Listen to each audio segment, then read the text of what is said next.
Anda sedang batuk-batuk dan mengalami radang tenggorokan, boleh nggak beli antibiotik langsung di apotik? Saya Dr. Gregory Budiman akan memberikan tips yang manjur untuk radang tenggorokan. Jadi teman-teman, ketika mukosa tenggorokan kita mengalami peradangan, pertolongan pertama yang bisa kita lakukan adalah kumur-kumur air garam. Yuk, kita lihat cara pembuatannya ya. Dengan larutan garam hipertonis akan membuat inflamasi atau peradangan mereda, dan kemudian kuman, yaitu virus dan bakteri, bisa mati juga. Air hangat ini ya, kemudian masukkan 2 sendok makan garam ya.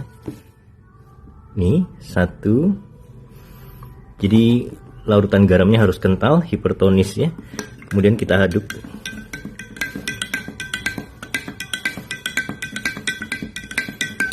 Air hangat boleh ya, atau air biasa saja juga nggak apa-apa ya.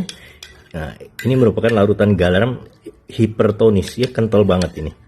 Nah, setelah itu kita gunakan untuk kumur-kumur. Setelah larutan garam hipertonisnya siap ya, kita kumur-kumur.